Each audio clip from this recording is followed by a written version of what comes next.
Yes.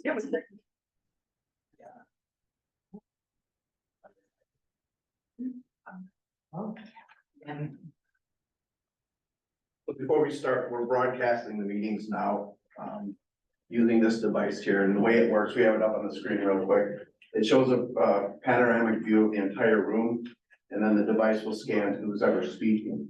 If there's large groups around the table like we have now, it'll probably lump in 2 or 3 people at a time. So we'll give it a whirl and see how it works. Let's keep going, roll call. All right, Commissioner Cagle. Here. Commissioner Heisler. Here. Commissioner Jacobson. Here. Commissioner Johnson. Here. Commissioner Mathias. Here. Commissioner McHale. Here. Commissioner Anderson. Here. Pledge of allegiance.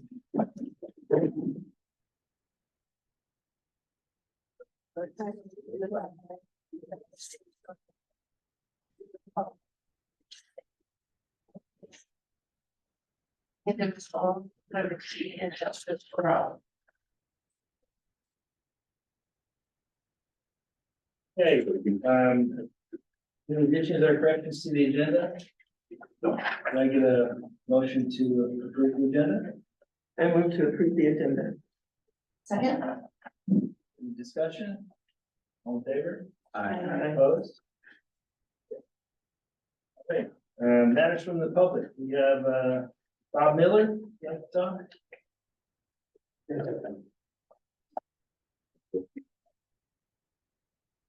Pictures of them sending to you. We go out on our deck after dinner each night and try to enjoy the view of the park. Usually when the lights come on, now I grab my bird watching binoculars to see if anybody's on the TV. These pictures were taken somewhere between 10 and 30 minutes after the lights came on. Last night they came on at 8:30 and went off at 8:40. Nobody's out there. Anyway, I think this is more about fiscal responsibility and the park district's priorities. Remember those new blinding bright lights? They were recently installed at the Golf Center driving range. When we FOIA'd it, those driving range lights cost almost $100,000. The driving range lights benefit almost no one. There've been only a few nighttime golfers on the range, and with $12 a bucket as an average fee, and only a few little buckets being purchased at night, if you subtract overhead for staff, maintenance, electric, and more, I'm not quite sure what the payback time on those lights is gonna be for the park district, but we're all likely gonna be dead. But they were a priority. The park district board's priority seems to be growth through capital improvements. Unfortunately, the park district's so worried about using our money for growth that they don't budget adequate salaries, full staff, or necessary equipment. This means lax maintenance in some of our park district's existing facilities. It's not the maintenance director, Eric's fault. He can only work with what he's given. The maintenance of Crystal Lake's waters are very important. The park district spent a lot of money and fought very hard to take control of the lake. And now they don't want to spend the money that's needed to maintain it. Maintaining the ecology and water quality in our lake should be a priority. It's not, because it doesn't generate revenue. So it goes to the back of the line. It seems to be all about the money. I do believe there are some on the park board who want to do what's right, but they seem to be in the minority. The park board made the golf driving lights a priority, even though that money would have been better spent on a lake weed harvester or some other needed equipment that would benefit more of our parks and thereby benefit more citizens. How many people are benefiting from the lighted driving range? Very few. How many people would benefit from a lake weed harvester? With a cleaner and safer lake, every citizen in Crystal Lake will benefit. The park district's lake weed problem has existed for many years. The park district's driving range lights are brand new. This really is about mixed up priorities. Thank you. Thank you. Okay, all right, no, any more, matters from the public? Go ahead, introduce yourself and step up. I'm Sherry Lavelle. I'm new to the community. I have a summer home here because I have grandkids here. And I only brought like 7 of these, so we can kind of share. I bought on Bayberry Drive, which has a channel to the lake. And when I bought that house, it was so that I could get a boat out to the lake.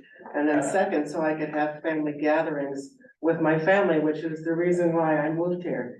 And I can do neither, because the channel is so full of muck that you just sink up to your, well, knees or thighs. And I've been worried that a child is gonna be killed in there, because you can't get out. And if you just Google online, child stuck in mud, you'll find all kinds of stories of kids getting stuck in the muck. And they have to call emergency services to get them out. You just can't get them out, you get like sucked in. So, and then it's like having a sinkhole in your backyard. I can't have my family over for any get-togethers, because I'm afraid a child is gonna fall in to this muck and die. And I think it's not a new story, because when I moved here 2 years ago, I called the park board because they had dredged that channel before, because in with the water comes the sludge. And they said that they would get back to me. Nobody's ever gotten back to me, and I've been here 2 years, but now because it's almost dried up, it looks like you should be able to walk on it. So it's even more dangerous now, because it looks like you could take a step there and you're gonna go down. And the handout that I sent around shows a couple pictures. If I just put my yardstick in, it goes down 18 inches. And any child is not gonna be able to get out of that. It's really a public safety hazard, and I don't know what it's gonna take for somebody to do something, and I hope it's not a child dying. And I wanted to go on record to show I'm bringing this forward because it's a public safety issue, and I'm worried. I see kids across the channel from me. They have 4 kids that play outside, and I just pray someone doesn't fall down and roll in. And kids, not just in the neighborhood, come out there because they can just slip right down from the corner where the water comes in from the park, and they just walk along the bank. And when I was painting my deck, I would try to chase them away, telling them it's not safe. And I know in one of the stories, they had a dog that went out, and the child followed the dog, because of course that's what they're gonna do if your dog ran out there. And what do we do? I'm asking you, what do we do about this? Well, thank you. We'll discuss it.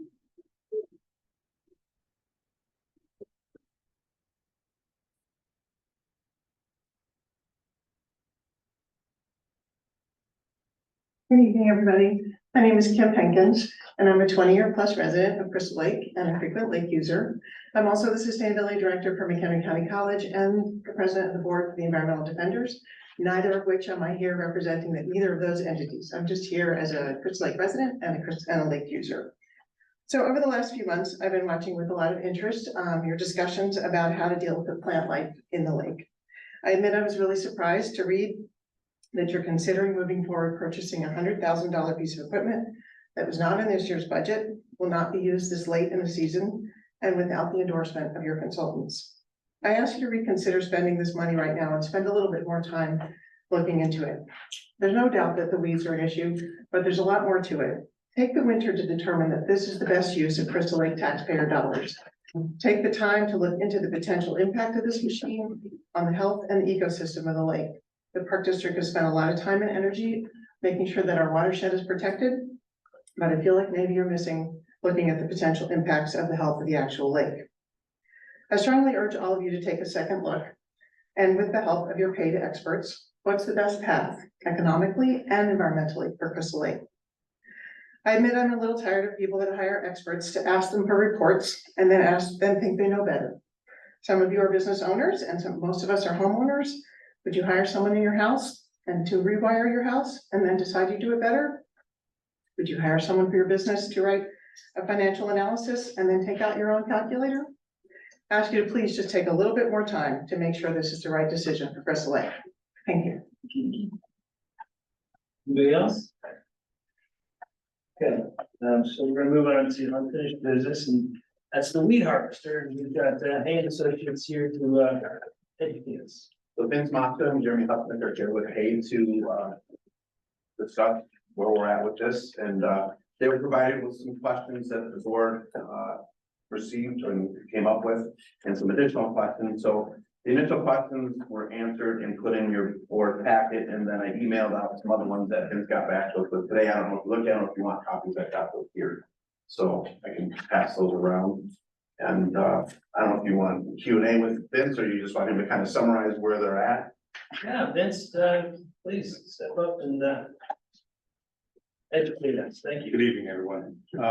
Just for context, we weren't asked by the park district to make a recommendation on harvesting or which harvester to buy, but we reacted to the proposal that was sent to us just for context. So, you know, West Bay has been an issue through the years. We've been pretty consistent on our opinions that it's a nice part of the lake. It's very healthy, but also has a lot of plants in it. And we've always been cautious about doing too much management over there. Because the eelgrass mostly is a desirable plant. And so there's been discussions through the years about additional herbiciding or more aggressive harvesting. We've always been a little anxious about doing too much over there because we have eelgrass now. If you kill a lot of it, most of it, or harvest a lot of it, you don't know what you're gonna get on the other side. So we communally did the Procelicor treatment for milfoil last year, which has been super effective, which is great. So the milfoil problem's under control, but anytime there's a void in nature, dead spot in your yard, you know, what comes in, it's not good grass, it's usually a dandelion for perspective. So for the proposal that's at hand, I'm not exactly sure which committee or folks have put that together, but they decided that the priority for them was this eco harvester, which is a different design than a traditional cutting harvester, which we have been using on the lake in the last several years. This has a roller drum on the front, and the manufacturer says it actually uproots the plants as opposed to just cutting them. And so, which is then more desirable because it's not just like mowing your grass or washing your hands, it actually is preventing those plants theoretically from coming back up. So it's intriguing, if you will, because it's a different approach and maybe more of a long-term solution to rather than just, you know, prophylactic, you know, cutting every year in the area. So, we're not against the idea of additional harvesting. We're not necessarily against this harvester itself, but we're cautious to make sure that you know what you're getting into. And we personally have never seen the harvester in action, so we don't know exactly how well it performs. We've talked to colleagues of ours, and the results have been kind of mixed. We know that it doesn't always do exactly what it says it's going to do. Their main claims, as you see in the proposal, is that it uproots the plants from the sediment up and does not cause fragments. The people we've talked to that have seen it in action, that's not necessarily always true. It can uproot plants, which would then, you know, essentially remove most of the biomass in there. That doesn't always happen, and it does cause fragments. So our recommendation in the email, I think from last week, was if you guys are interested in moving forward on actually purchasing a harvester or more actively harvesting, we should get that harvester on the lake and give it a trial run and see how it works. Rather than just buying it and then it not perform to spec and sort of in a position then of having a piece of equipment that doesn't necessarily meet your goals.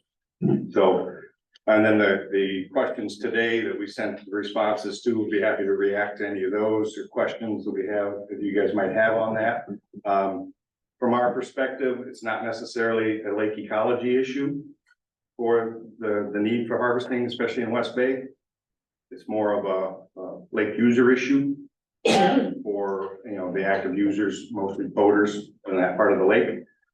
So, but at the same time, we're hearing that people aren't happy. We've known that for years. We added harvesting several years ago as a part of the toolbox because we didn't do a lot of harvesting in the past. We added that. Obviously, it's not quite enough. And so we think part of the discussion we have to have is then how much harvesting is enough? And whether there's a better way, smarter way to do it.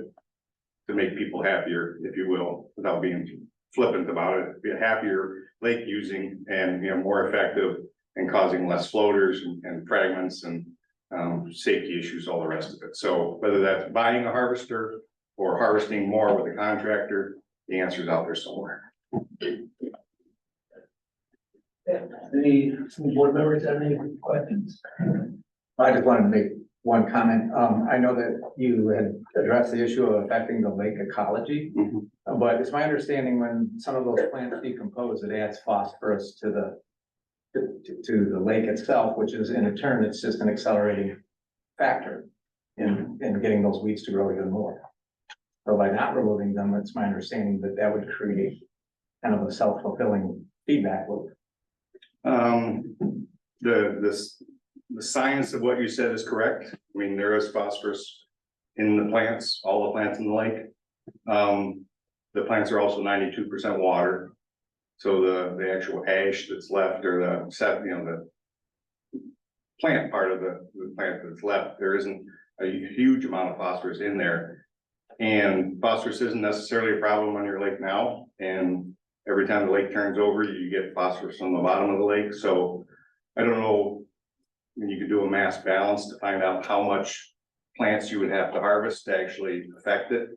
But my opinion tonight would be that to harvest, to cull false phosphorus wouldn't be effective.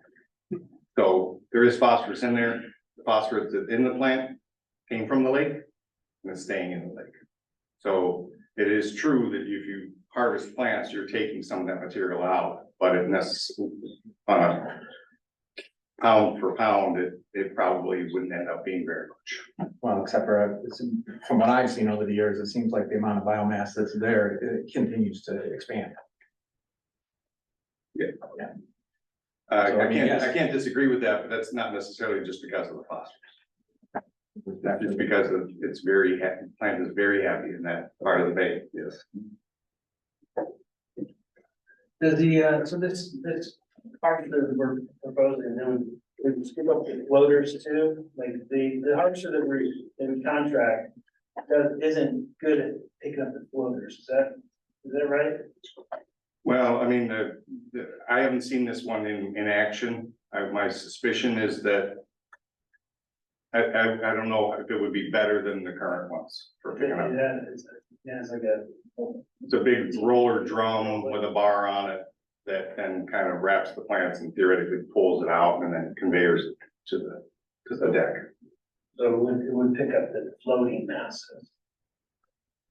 I don't know how effective it would be. I'm sure it would pick up some, but it's intended, I think its main purpose is for culling the main part of the plant. We don't know whether that void is gonna create problems or it's gonna be good that we're removing a significant part of it, right? We have to. If we were to go forward with this, we'd have to keep an eye on that. Yeah, sure. But I mean, if the intent is to make more weedless, plantless areas for the lake, whether it's this hard, by pulling up the plant out of the roots, if that's actually what happens, that would, you gain progress through the years by pulling that out. But now whether you get curly leaf in that void or it stays, or field grass comes back in, that's an unknown. And that's not something we can just test out and find out. That's something that we have to look at over the years, right? Right, the testing would be bring the machine on the lake, go through the beds, see how it performs. And then go try to pick up floaters and see how it performs. Yeah, the testing would be to see how much we can actually gather and store, and the other problems is that's from year to year, whether we get invasive species that fill in the. Right. I mean, that hypothetical for the future wouldn't be a reason not to get the harvester. I understand. So ongoing monitoring would definitely be part of it. So, and depending on whether the manufacturer has a machine available and you could lease it or rent it or have contract with them for a couple of days. What do we use now? You know that outfit? Clearwater. They're all You guys local dumped firm. in a lot? Yeah, they're local, pretty local here. I mean, we've used them exclusively on this lake now for probably, I don't know, 10 years maybe, something like that. I've seen them all over the place. I And mean, their they go, machine, does their machine have that No, capability to get the no, floaters? there's a cutter, No. a traditional right? cutter, yeah. Right, so it wouldn't get the floaters. This one might very well get the floaters better than just. a cutter. well, when they get the floaters, when they do, typically. When Clearwater comes onto the lake, not so much this year, but in years past. They would come on to pretty much just pick up the floaters, not do a lot of cutting, but actually just leave the head. You know, maybe a foot below the water, 6 inches, and just pick up. How do they the do mats. that? They don't have the road. There's a conveyor, so there's a cutting head, and then there's a conveyor, a metal conveyor belt right after it. So whatever their big cutting head touches, if it's floating, it just gets sucked right up. I mean, they've got, So it drives right into it. it drives into it and sucks it up, just like that. It's like vacuuming the lake. They both have conveyors. Yes, yeah, they both have conveyors. Yeah, the main difference is the front, how it gets deals stuck. with the plants. Yeah. I mean, in my mind, creating a void, like you said, creating a void in nature invites issues. I mean, it's not solving the problem. And so I do think there needs to be a balance between user experience and, you know, the health of the lake at the same time. So removing something by the roots is always concerning to me, whether it's on the, you know, like on land or in water. And so cutting seems like less of a disturbance. I mean, cutting right below the surface as opposed to fully uprooting. I don't know if that's accurate or Well, I think it's accurate, but harvesting is just like mowing, so. not. Right, So I mean, it's effective, but it's also not very satisfying in the end because. You know, you don't always make progress, you just make things better for the 4th of July. Yep. Or Memorial Day kind of thing, or, you know, Labor Day or whatever, and then the weeds are back, so that's unsatisfying. what I'm worried is gonna happen Nationwide. is that there's this void and more curly milfoil or whatever, curly leaf comes in, milfoil comes in, and then we're like, oh, now we need more herbicide. Which is not desirable. That's the trade-off, right? It's a deeper cutting, hopefully, against what happens when you do that deeper cutting. Yeah, well, the manufacturer they don't say it cuts, they Well, said. not it pulling, pulls. whatever it is. So, right, I'm not trying to correct you, I'm just saying that it's pulling. So their claim is that you're gonna make progress. You have to cut or pull or whatever, less off, you have to pull less often than you cut. Yes, in time, yes, right. But that pulling creates voids. Yeah, and it probably causes some sediment transport, you know, which will flush the nitrogen, phosphorus out of the sediment while they're harvesting. Since we've never seen it, it just stands to reason that if it's literally pulling plants, you know, going at 1.5 miles, 2 miles an hour, pulling plants out of the ground in that soft muck, it's gonna suspend salt. And doesn't this plant regenerate by root fragments? Depends on, I don't know if it's root fragments, there's seed. But Yeah, there's also, There's a pollination process, I mean, that Right. it goes through. But So so if- if we don't have a complete removal of the roots, it could just be resprouting from the roots left in the sediment. I'm sure there's some of that. I mean, it would be better when we're done harvesting, and it wouldn't be that it would rapidly regrow. But your point, the biology would be there, if there were fragments with stems on it, it could still probably regrow. Yeah, I'm thinking of accidentally mowing horseradish and regretting it for the rest of your life. No, it's my understanding that a lot of times I use these harvesters specifically in the spring. To kind of give the lake a head start in terms of not going through that full cycle of growth in the middle of the summer. Have you heard about that? Yeah, I mean, the main factor there would be water depth and the effective depth of this harvester.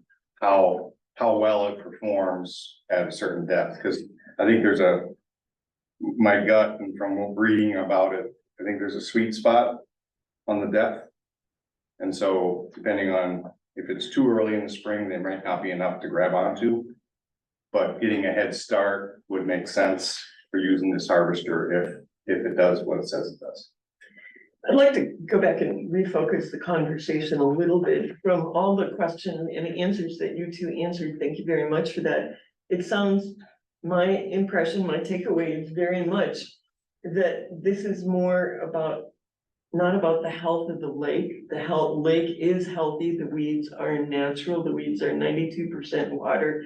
There's very little, if any, negative effects to the health and the well-being of the lake ecology from the weeds. And the Park District has dedicated itself to lake ecology. That has been our commitment. And clearly we're doing a good job. It's pretty good. The problem is, though, for some safety issues on the surface for open range swimmers, that's where safety issue comes in. And then for the enjoyment of boaters mostly. Now, if we look at safety issues, there is a lake safety agreement between the village and the city for safety issues. Perhaps this needs to go to the lake safety agreement if it's affecting the safety of boats and if it's affecting the safety of swimmers and kayakers. And I think there was a duck that got trapped. Maybe this needs to go to the lake safety agreement committee for them to look at the safety issues. And when it comes to boaters issues, there's no one looking after the whole lake in its entirety.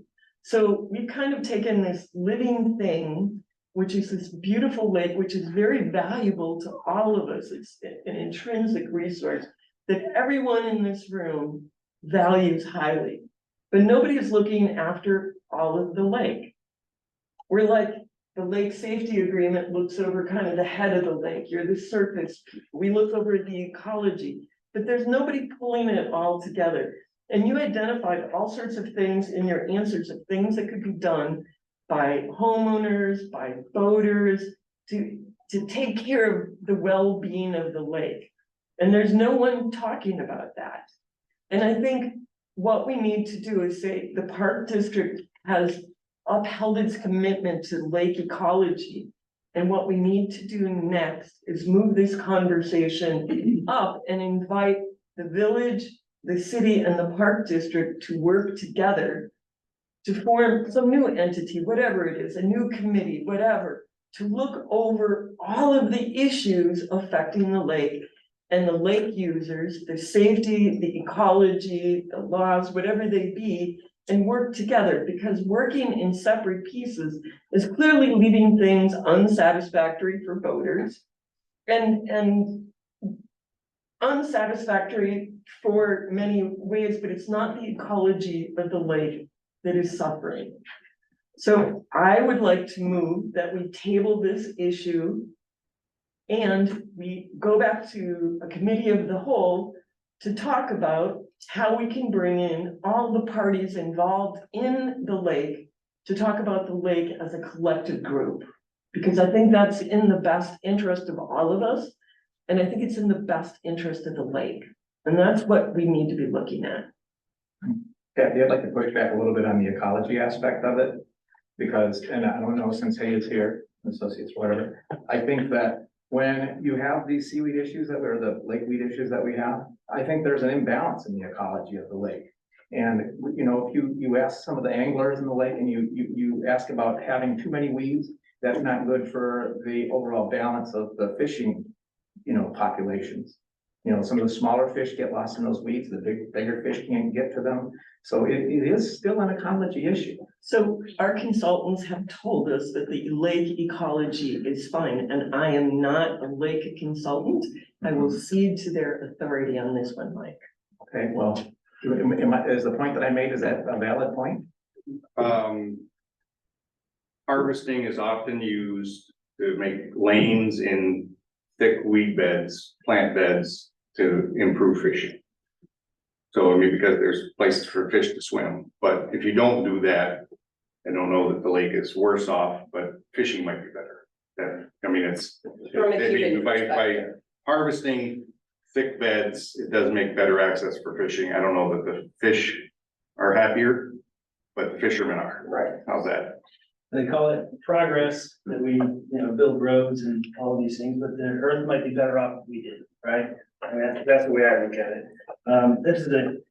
It is a safety issue because we are using the lake. We put a ton of people on the lake and they're avoiding the weeds and it's making it more dangerous. So we are using the lake.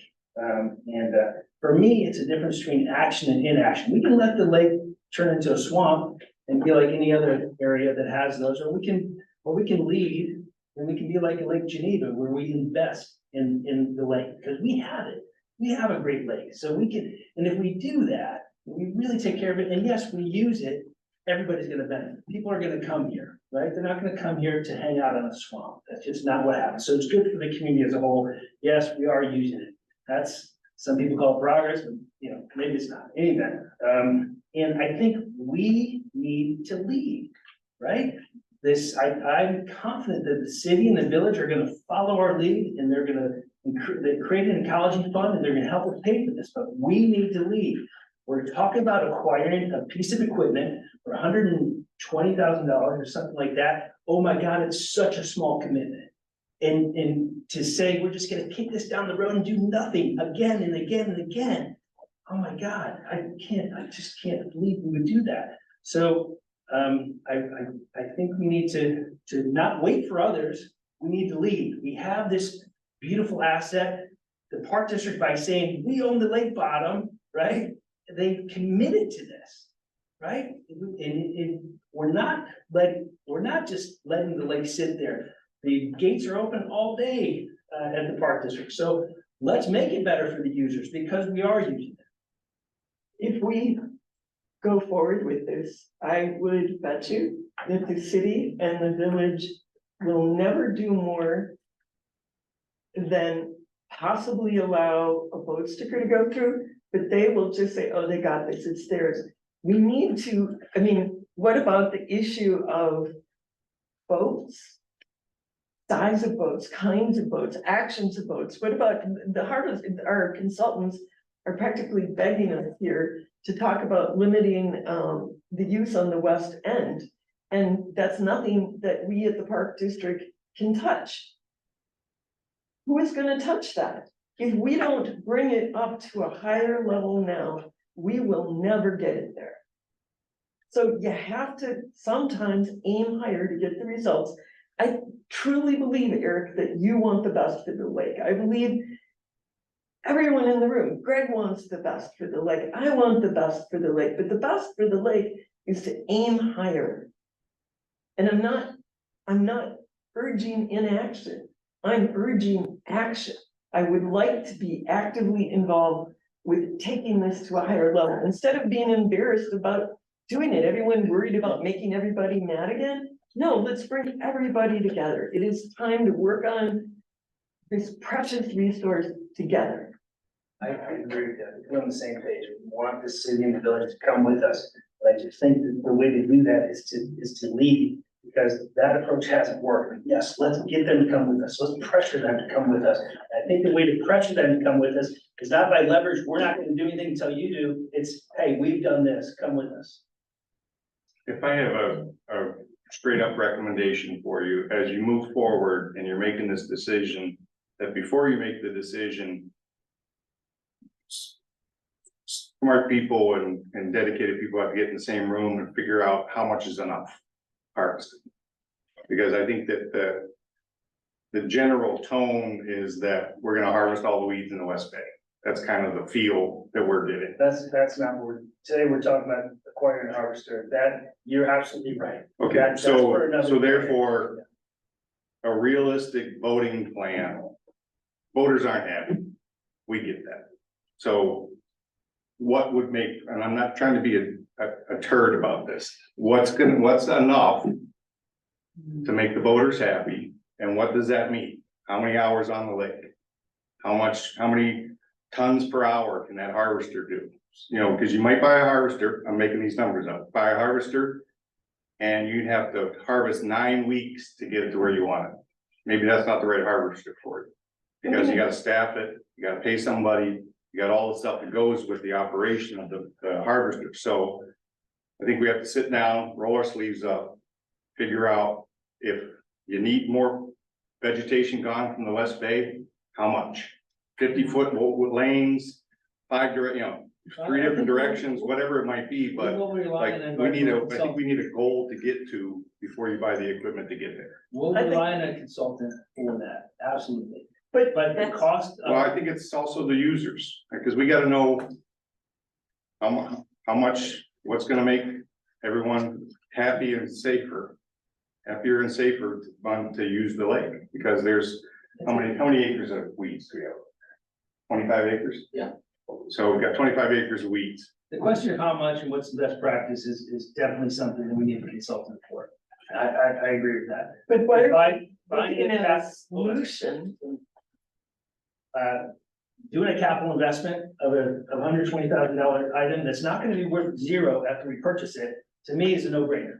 We acquire it, we see if it works, we're not gonna know what the voids do until we use it for an extended period of time. So it's not much of a risk considering our budget and what we spend money on. I don't know what we spend for you guys a year, but you know, we do it every year. It's consulting, it's not action. This is action. It's time to take action and the risk is not great. And the capital outlay doesn't scare me either, not spending other people's money. But it's making sure that when you spend that money, you get what you want. And that's And my that's, and concern. that's, we're not quite there yet. Me too. More Yeah. harvesting, we understand, whether that's the machine for you. Or 2 of those machines and a transport barge, you know, I mean, the answer is out there, but I'm not sure we're quite there yet. And to invest in hiring 2 full-time staff and a piece of equipment without knowing what the target goal is, doesn't make any I don't sense. understand the 2 full-time staff piece of this, and we're not gonna be harvesting year round with 2 people every 5 days a week, that's just, I don't get it. It's not 2 Where did full-time that come staff. from? I Yeah, don't I don't, understand. that's, It came from staff. well, it did come from staff, but it's not what you're saying, what you're trying to say, where you have to hire 2 full-time staff to get if we're gonna harvest, we're not gonna harvest during the ice. I mean, it's just, we're not gonna harvest every day. We're not, it's 20% of an FTE, right? We've got work for those guys to do. It's not harvest, that's not the harvest. Right, but my point too is that we're putting full-time staff on that equipment, because we're not gonna have seasonals driving $125,000 equipment. It's a 0.20 FTE, right? Is that what we're And- talking about? We don't have in our budget, we've not even talked about needing these 2 people. So these 2 people came out of nowhere because of the harvester. That's why they're late. I don't get that. Eric, my opinion, and I think I heard this from Hay, is this the piece of equipment? We all agree it needs to be cleaned up, or, you know, the weeds, I get it. I don't live on there, but I get it. But I don't know if this is the equipment. I mean, I hear what Hay did in the past for us. I don't know, the schedule, but that's my concern, is this really equipment? I know it's 125,000 or whatever, but you buy this and you really needed this, well, that's a waste of money. And that's my concern. That's what I hear in all these answers that we got from him, so. Have we heard from Wakanda at all? Or what, is that the brand that they use and, No, they use what we're currently using, so the contractors. and how has it been working for them? Well, They harvest 7 days a week from April till November. but they're harvesting a different weed. Right, they're just strictly trying to hold back milfoil. Okay. I mean, there are local places that have active harvesting programs, Village of Wakanda and Banks Lake. Loon Lakes, they do harvesting over there, Browns Lake in Wisconsin, so there's lots of stories out there. And I think that, there's some practicality of understanding what that means. Campbell Center Lakes in Kenosha County, they bought equipment 25 years ago, and the retired guys do that. They've been wildly successful, very happy, because they have a lot of stuff in their lakes, especially on the south end of camp. So there's definitely answers out there. It's just, we have to put it together. But I think that setting the goals and some of that, and then put some of the mathematics to it to see how it works is probably a good next step. I agree with that. I'm not convinced that it's this particular model that is gonna work and be effective for us. Yes, we need action. I don't know if this is the action. And I'm not convinced without the numbers that it can't be accomplished with a contractor.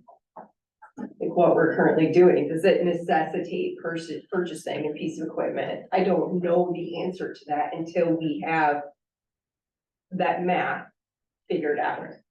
So- The beauty of owning your own equipment is that it's there.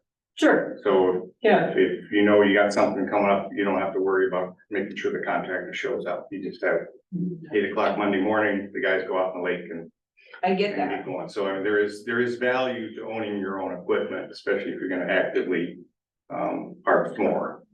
But There's also value to supporting small businesses and having smaller government. Jason, are you aware, is the company that's selling this harvester, do they lease them out for a season? I don't know that they lease. Look into that. I mean, there's the best of both worlds there. If you were to lease one out and it turns out that's the one you want, then it's no brainer then. So look into that. I had asked Jason if he could bring us up to speed on how the Park District harvests weeds at our beaches. So as far as weeds at the beaches, it's a complete kill that Jeremy does at the beginning of the swim season, so the beaches are killed off completely. As far as what washes up on the shore, I'll let Eric address that and how our cleanup goes. We have 2 staff that go out there daily, Main Beach and West Beach. We have a surf break that's attached to the tractor, and that's what we do. So like how long does it take? On a busy day with that surf break, it's about an hour at Main and then an hour at West. And since this is the first year we've had the surf break, Yes. prior to that, it was a lot more man hours. It was 4 to 8 people sometimes, literally, raking, pitchforking, all hand work. So it saved us a lot of, man hours. Thank you. Do we know if there's, anywhere relatively local that's using this particular model or something similar enough to it? That staff or you guys or somebody could go and spend a day on the water with them and see it in action? I've heard that Candlewick Lake, which is Boone County, Okay, on the way to Rockford, has one. And what So, about, and I think, I'm sure we could talk to the manufacturer directly and find that out, but I was told anecdotally that Candlewick has. Jeremy has said that we've not asked them for a recommendation for a harvester. That he's just responding to this proposal, so maybe another big unasked question would be, what about asking Hay to recommend something? So, yeah, I'm sorry, I cut you off. yeah, I think that's great. I don't think it needs to be this one particular model, which I think that would be short-sighted. We need to look beyond that. But what is the right option? So I heard from, hey, stuff that I don't need them to tell me. I need them to tell me, one, how we're doing it, the voids, that's the environmental piece of it. I don't need them to tell me about insurance. I don't need them to tell me about staff. I don't need them to tell me about budgeting. And, so thanks for that piece of it. But thank you for the issue of, whether, creating that void is gonna be a bad thing or good thing or bad thing. We don't know, right? We do know if it works, that, it's gonna cut it deeper, pull it, whatever the case, and I think that's what we're looking for. So, I want to take action. I think we've had a lot of support to take action, so I'm just gonna move that we purchase the harvester that we're considering as soon as possible. That's my motion. Is there a second? Second. All in favor? Let's do a roll call. Excuse me, Commissioner Gable, No.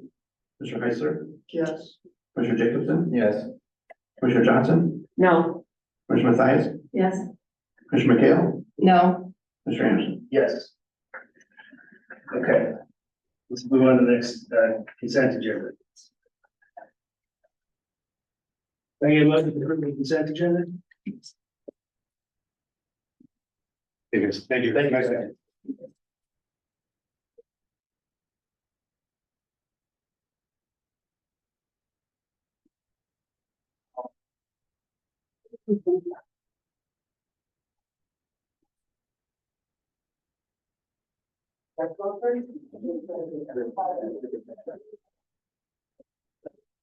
You guys want to take a break?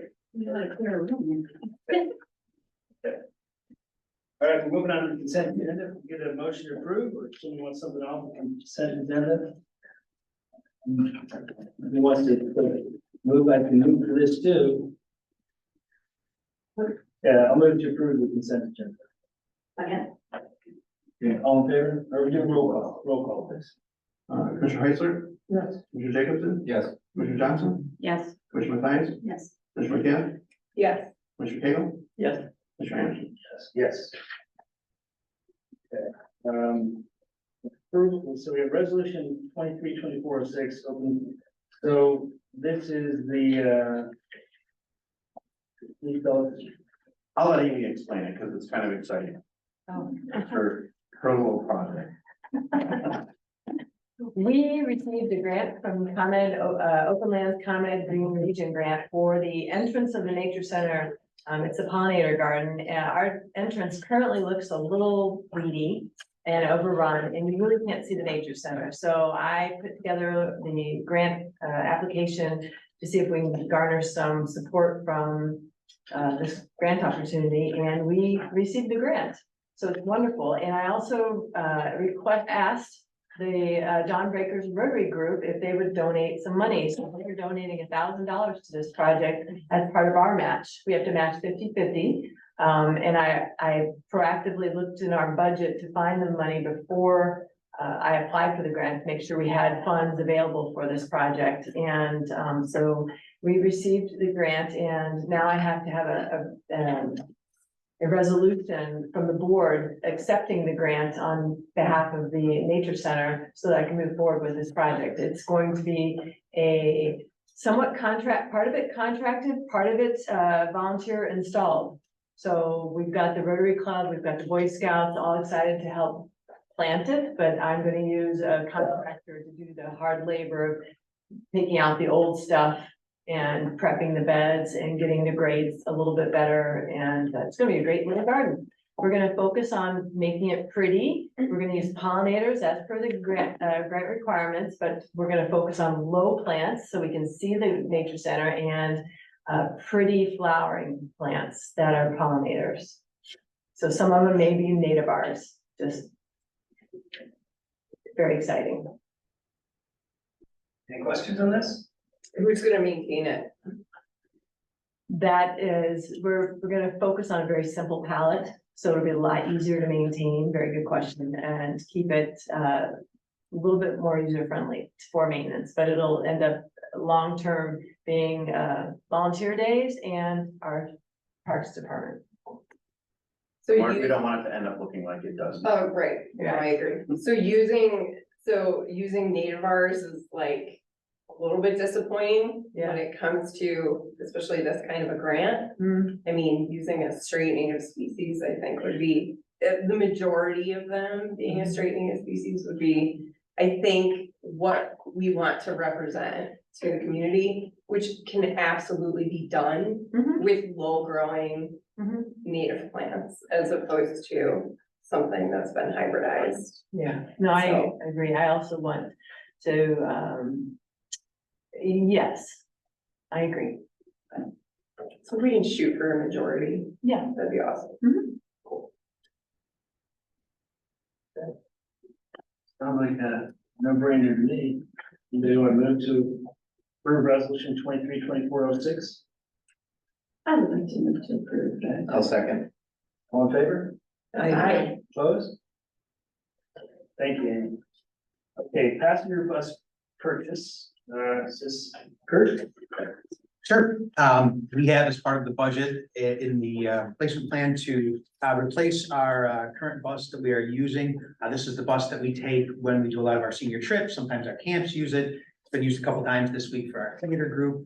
It is something that, it's not at the point yet where it's unsafe to drive, but at the rate we're going, it might be there sooner rather than later. So this is something that we've wanted to purchase for the past couple of years, but costs have really gone up on the buses and lead times actually have gone up quite a bit on the buses. When we first looked into one a while ago, manufacturer said you could expect this in anywhere from 18 to 24 months. So the time for the lead time is now down to 6 months. We can purchase this off of the state contract, so it's already been collectively bid. And we had Eric's mechanic take a look through it and say anything that you see in the specs that send off any red flags, and he said absolutely not. This will be a great addition to the fleet. Any questions? So it's like 35,000 to buy it and 60 something to build it out, is that? The way that the contract was built, they explained it to me, and it took him 30 minutes to explain it all, but essentially, it's not necessarily coming from one manufacturer. They purchased the chassis from Ford and the Hoagland bus. They're actually the ones that put it all together, and it is still considered a new Ford bus. So anybody want to move to acquire the passenger bus? I'll move to acquire the passenger. I'll second that. Okay, all right, we're spending money, so we're gonna roll call this, okay? All right, Commissioner Johnson, Yes. Commissioner Mathias. Yes. Commissioner McHale, Yes. Commissioner Cagle, Yes. Commissioner Heisler, Yes. Commissioner Jacobson, Yes. Commissioner Anderson. Yes. Thank you. Next, agenda item, Halligus Road Park Consulting Services, archaeological survey, that's. Yeah, it is interesting. So we reached out to the grant administrator and we find that we have to do an archaeological survey on the site and for the silos before we can, before they will submit the letter to proceed. So we didn't know this, and as soon as we found out about the requirement, I went ahead and got quotes for the services, and then we were sitting waiting, like, where's our grant letter? And then they informed us this comes first. They want to know how historic the site is before they will submit their, send us their letter to proceed. So, real quick to jump on what Amy's saying is, when we acquired, what's taking so long for us to get the executed agreement from the DNR? Correct. The response we got was, it's under review, a certain section of it called the SERP is under review. But just so you know, an archaeological phase 1 study is gonna be needed. That email didn't trigger us saying we've got to get this done before we receive our executed agreement, so we were waiting and waiting. In the meantime, Amy was getting quotes knowing we were gonna have to do this work. So another few weeks went by, asked again, and they said, oh, you gotta get the archaeological study done before we release the executed agreement. And I said, that would have been nice to know. So I know, we're getting this approved, so Amy can get them started tomorrow. yeah. Is this something that's just done in public projects? I mean, these people that are taking gravel pits, they have to do It's that. everywhere. Yeah, it's that EcoCat thing that they have to submit, and then if anything comes back, then they have to get these, so a lot of developments have to do it. Yeah, it's for historical, you know, in case we need to preserve anything. Could change the project a bit, depending on what they find. Right, yeah. And they do a grid system, the consultant will grid out the whole site and take samples throughout the site. We were, I recall this one development where they did something like this and they found out that it was where the county was, putting all the carcasses that they would collect on the side of the road. And it was kind of a mess too. They were finding a lot of bones. Oh, interesting. Oh, my, yeah. Now that's a pretty much. Well, let's hope that's not the case. Yeah. Okay, so, and it's $2,500. It's not that, you know. That's the most responsible, and she's available to start right away. All right, does anybody want to approve the Halligus Road Park Consulting Services? What's the outfit that you guys recommend? Archaeology and geology services Yeah, so good. by Cindy and. I'll make a motion to approve it. Second, Second. all in favor? I. Opposed? Okay. All right, playground, resurfacing at Squirrel Park and Main Beach Consulting Services. Correct, so I will jump in again, I'm having such a great time. We have in the budget for the ADA budget and also for the playground renovation projects, to resurface Squirrel Park and Main Beach. The idea for Main Beach is to make it ADA accessible, and for Squirrel, the surfacing is in horrible disrepair. So this was budgeted, it was in our master plan to start working on these projects, and so I reached out and received quotes, and, as you can see, the span of pricing was quite large, surprisingly. But, so I recommend that we move forward on this. With, Hitchcock. Hitchcock, which we use often. Right. Okay. All right, so, I'd like to make a motion to approve the recommendation of staff to go with Hitchcock Consulting for playground researching its Squirrel Park and Main Beach consulting service. So moved. Second, Second. all in favor? Aye. Opposed? Okay, thank you. Thank you. All right, one more. We're gonna count on Amy for this one Yes, too. so Della Park, I received quotes again from multiple consultants, and in order to, get a different perspective, I would like to, and they also, their pricing is pretty close to another consultant that we often use. Right, yeah, so Upland Design and Hitchcock were very close, right on, actually. I did ask Hitchcock to include, community engagement, and I think they just didn't hear it. But I think if I went back to them, they would say, oh, we'll do it also. But I think it's good to spread out the project work to different consultants, so I have recommended that we do Upland Design for this project. I am asking to, also, which we did approve on the consent agenda, to apply for the OSLIGH grant for this project. We just, Scott was amazing in coordinating, getting that last little piece of property into our hands. So that was really wonderful to do that right away, under our family of parks complete for property ownership. So I'd like to recommend, or I'm recommending we work with Upland Design Group on this project. May I have any questions or comments? I think it's great to go with a different, especially in a smaller project, to see how they work. Yeah, okay. All right, can we get a motion to approve engaging Upland Design for the Dilla Park Design Consulting Services? So. Second, all in favor? Aye. Opposed? Right, motion carried, thank you. Thank you. Who's our camera? The camera itself is still going here, the Zoom is going strong, but it's not on the TV, so everyone can still see us, you guys just can't see everybody up on the screen right now. All right, discussion items. Do we have some discussion items? No. No, okay. Reports to the board. Pass. Just two quick things, at our committee of the whole meeting, on August 3rd, we'll start talking about the levy. So I just wanted to plant the seed with everybody that discussion will start happening. The CPI that we'll be looking at, the cap is 5%. So that's the number we'll be, that's the starting point, I'll call it, that we'll be looking at. And then, to address one of the statements, that were made regarding the driving range lights. We did not pay $100,000 for that project. Most of that project was covered with a grant. I don't know the exact number, but it was probably under $15,000 that we actually paid for that project. So I just wanted to make sure everyone was aware of that number. If you want the exact number, I'll get that from Claire. That's all. You leave your staff, you tell me. Go with Tina. All right. We have the report in the packet, but I wanted to add that we did actually get the approval or the award for the financial reports for last year. So that'll be included in this year's audit. And then we'll put out a press release. So. And our new HR manager began last week. Our HR manager began last week and she's doing a fantastic job and learning quickly. And came back for the second week. And came back for the second week. And then Jason mentioned that we had a retirement also, our receivables accountant retired. So we're looking to hold that position as well. Thank you. Kurt.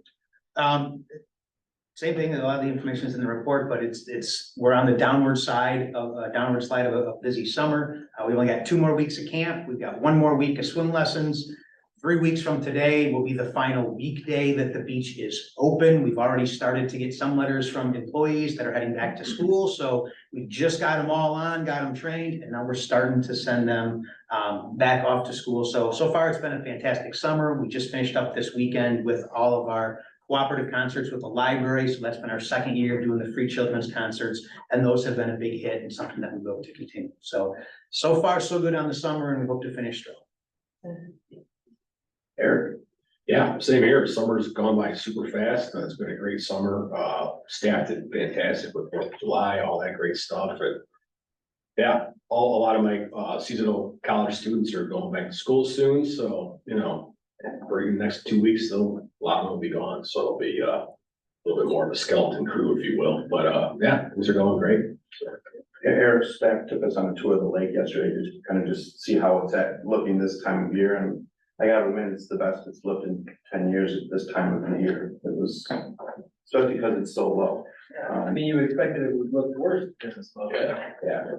Hey, I talked with Vince about that earlier today, and he said, we can't quite figure that out, but we're not gonna knock it. Amy, you have anything left in the tank? Oh, yeah, I do. So the Racket Club, I'm working with Claire, and they're gonna pour concrete next week, so that's very exciting. So hopefully we'll get the blocks done. I'm meeting with a consultant tomorrow morning to kind of just double check our grades and everything to make sure we're all ADA compliant. And moving forward with that, the concrete is, or the asphalt is still curing, but the concrete goes in next week. The fencing and the surfacing will come soon. So that's hopefully, you know, a few weeks after that, we'll have the course ready to play, which will be wonderful. The playground surfacing at Main Beach, as we thank you for approving Hitchcock doing the design for that, or consulting for that. I would like to proactively put on our social media and get community input about 2 different themes, so that we have the community designing the look of the playground surfacing. I originally thought about doing artificial turf at Main Beach, but we have so many individual posts in the ground with the surfacing that it would be very difficult with all the seams of turf. And doing pour it in place would be much easier to install, and a better product, I feel, at the end of the day. So I'm looking to do sailing the Crystal Waters theme or under the Crystal Lake Sea as our 2 themes for the kids to vote on and families. So I intend to give the kids cards in all the summer camp kids to reach out to our social media venues and vote, and also hand out at our concert series. I'm hoping to get all this going pretty quickly. So that's fun. And then, yeah, just everything as I presented in my report. Thank you. Thank you. All right, any matters from the board?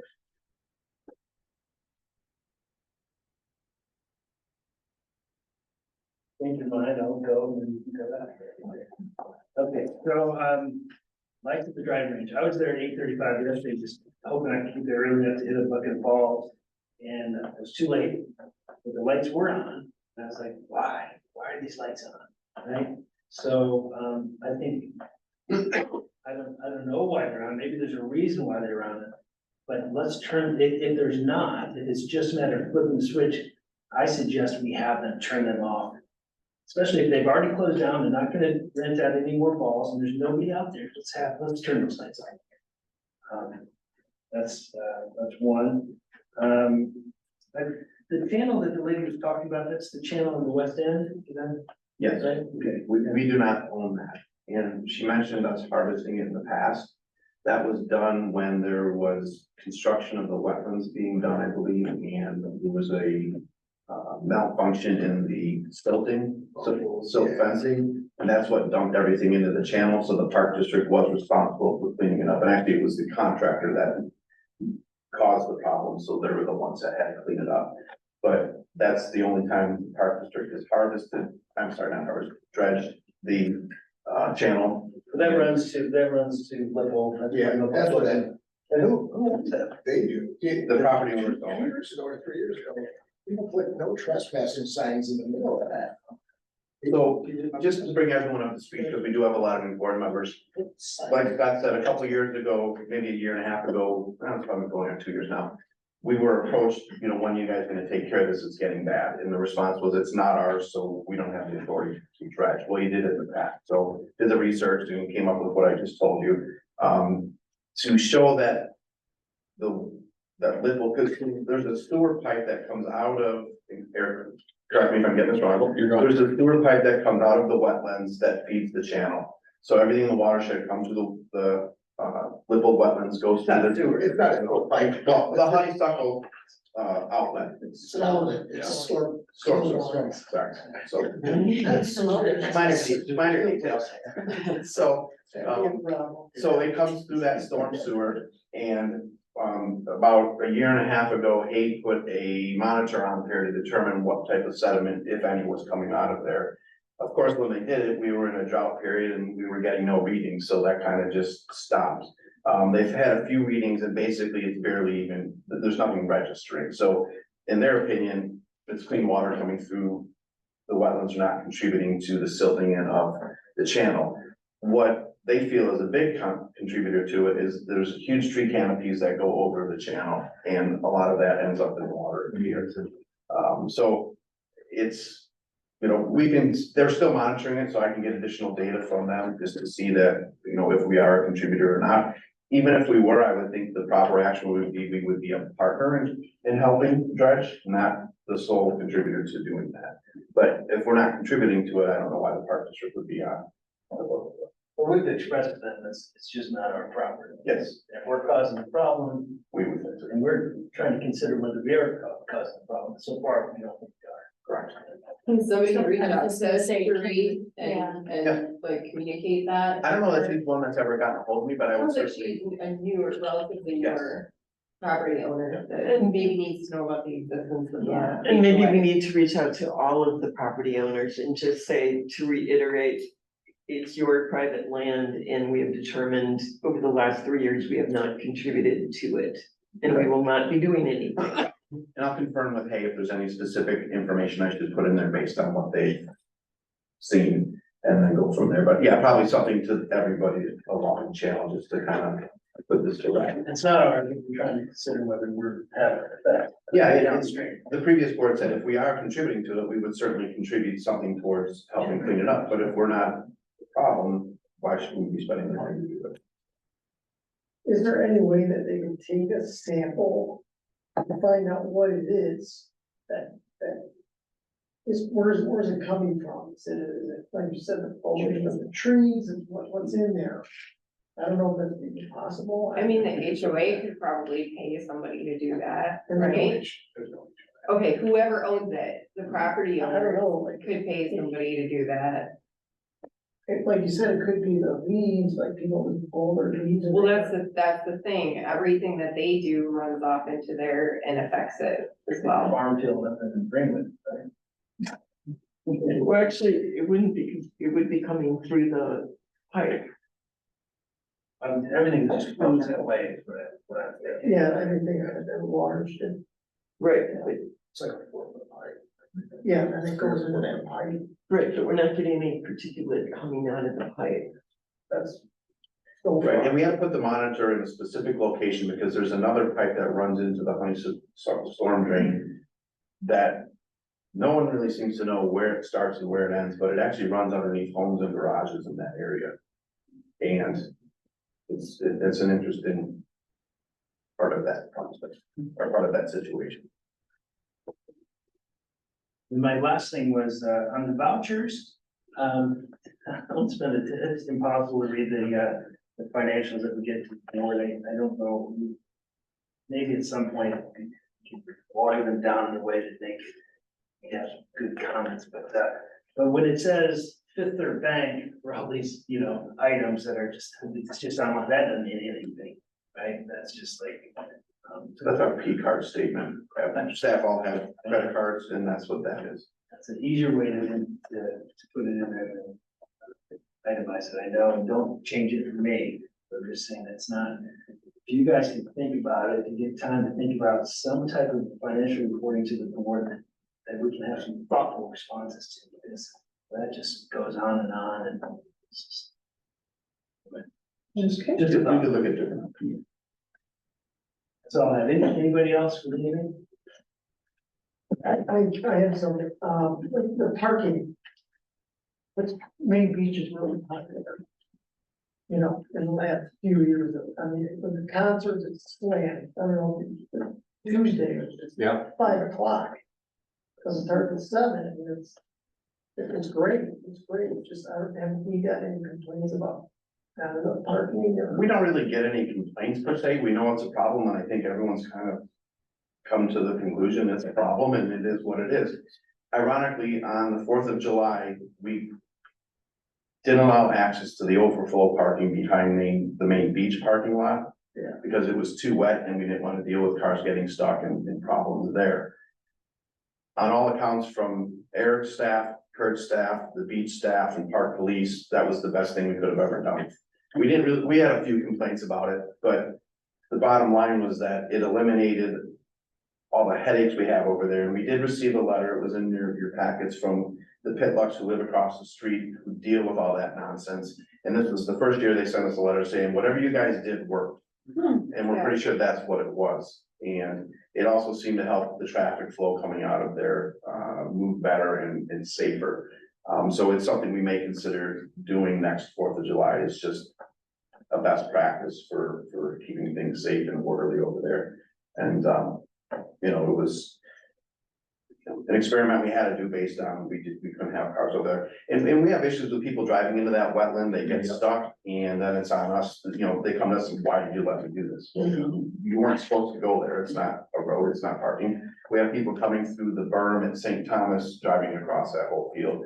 So this year, Eric's staff put up 2 fences and I think it worked. It did. And they may have even done something themselves, but, We actually have them going to like, to other areas too, where you have those fencing, like in the residents' backyards, you know, from that field pass, so.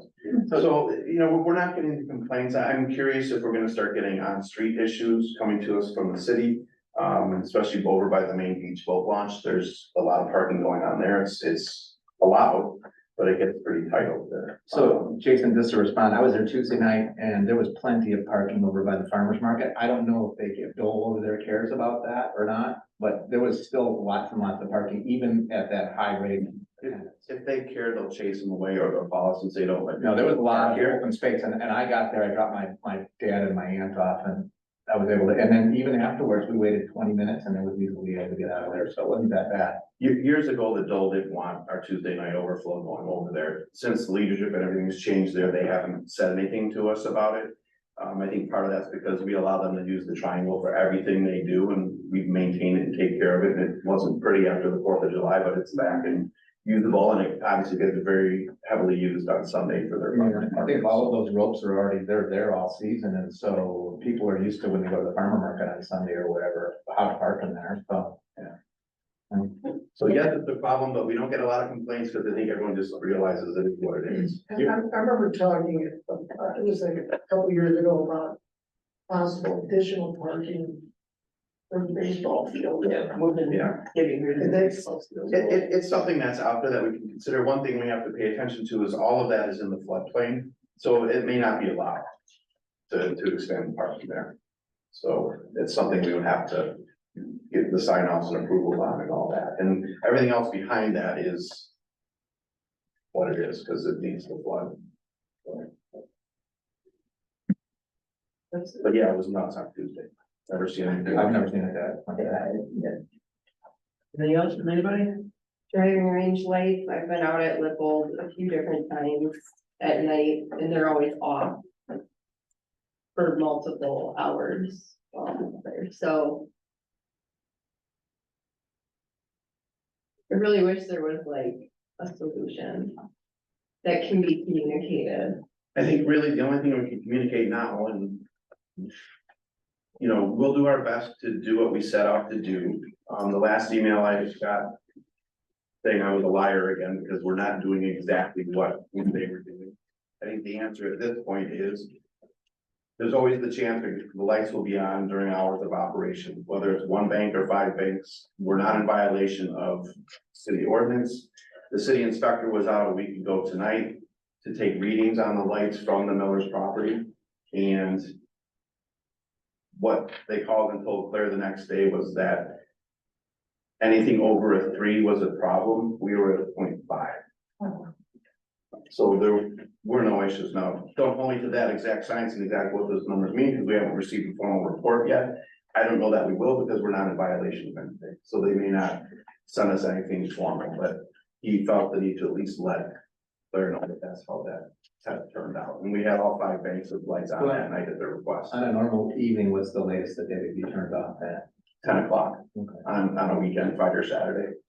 Do you agree though that if they stop renting out golf balls and there's nobody out there, that we should turn them off right away? Yeah. As long as they're That's not why I being- wanna ask you, No. what happened last night, because I was there at 8:35. when Nobody was there. the first picture that they sent where they're like, look, no one's using them, that's where we figured out it was a funeral and a celebration of life, so they turned on the lights to help the elderly people get to where they could, so they could see where they were going and help the people clean Was up. it last, I was. Not last night, that was the one that, the That was first last picture. Saturday, I think. And then, by chance, I happened to be out at the golf course this morning because we had staff member not show up. And everyone I talked to, they're like, okay, we know we can't turn on the lights unless there's somebody there, like there's signs all over there. So I wanna find out like what happened last night, cause that should, if no one was there using it, that shouldn't. It's not about happen. turning them on, it's turning them off. Right, well, they shouldn't, if Somebody we don't might have have anybody using them, they should be on, It was and you're done. right, if It was it's done. not. Once they're gone, if there's somebody there, they should use it. I mean, I was there, I think if they would have let me rent balls at the time, it would have been nice to have the lights on. Right, it was getting dark, but they stopped at 20 minutes earlier. Lights were on, yeah, I mean, that to me is like. Yeah, with the LED lights, you can just instantaneously turn them on and off. Mhm, Right, there's no warm up time or any of that. And each hole is individually zoned, so it's not like it's an all or nothing thing. Right. But to answer your question, I think that's what we should just send them, that they'll be on when they're needed, and we're in compliance with what the ordinance is, and. But we can do Isn't that. it- I mean, we can tell Right, them, we but can do that. tell them we'll be in compliance with the law. They will always, you can count on, they'll always be off by this time. And don't say anything else, but then in real practice, turn them off as soon as we can. And that's the direction staff. Over is giving. deliver. I'm hoping last night what you ran into was the exception, not the rule. Well, what time do they call? We I'm can, confused. we can promise to try to do better, because last night we could have done better. We absolutely could have done better, we could have turned them off, there's no reason that they were on. But you're feeding them by promising them. Yeah, why do you, We're- why do We're you, trying to do better. But we are I already. think we've already addressed that to them, and it. Oh, I'm telling you, I was there last night, and it's just a matter of flipping the switch, we're not doing better. but what, It's like going was to it the closed? racket club and saying, I'm Was not it a closed? resident, I'm a resident, No, no, it doesn't right. matter. if You're a resident or not, that's just, we can. But he was there at 8:30. I don't disagree. I'm confused. The hours are till 10 PM? On Friday, Saturday. Oh, what about last night? 9 o'clock. Okay, well then why can't the lights be on till 9? I don't understand. And We why have to couldn't tell we these get people, balls? Put them on a timer. we have to tell We these stopped, people. we stopped selling, is it a half hour or 45 minutes before? So that when we say we close at 9, if people buy a bucket of balls at say 8:30 and they take a while and they're, Okay, it's like, hey, okay, we have to go to but that. but regardless, why don't we just tell them, these are the hours of operation? They lights might be on, or maybe should be, because you want people to come. So, yes, I hear you, Eric, saying that at 8:35, they didn't sell you balls, but we can keep the lights on till 9. No, we can, but there's no reason for it. But it doesn't matter, we need to tell these people something that is stable, and the stable is what's written of the hours. That's stable, that's whatever the hours are, the lights will be on. So That expect- way, if they're off, It's a yay! surprise. So expect, these are hours. Yes, because We're it's gonna gonna charge try. me. No. No, everyone say we're gonna try. No, Just these try are the without hours. saying it.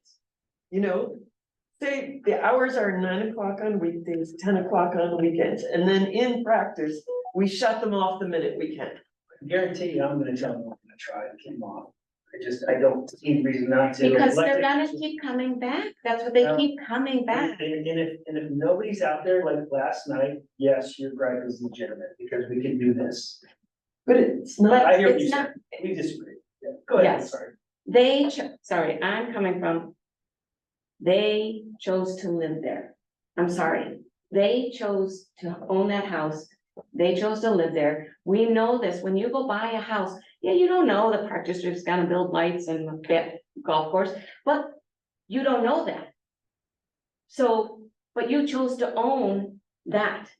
And so we know when you buy a house, you have to know what's going on in maybe your street's gonna become a highway. You know, you try to find those out.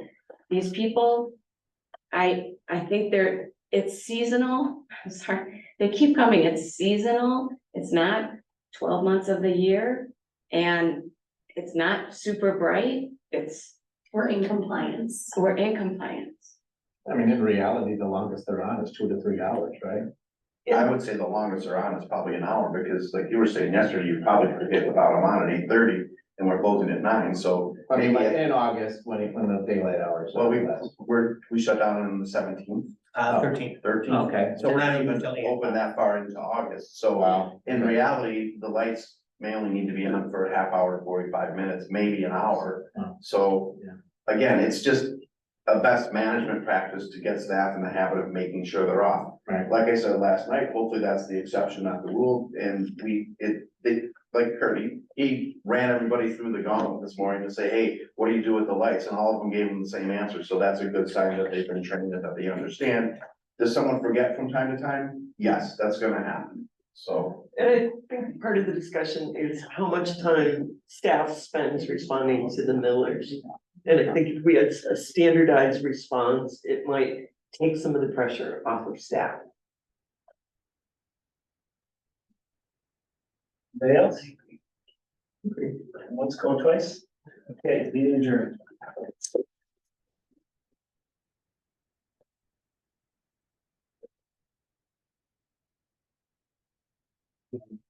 And. Yes, you pass.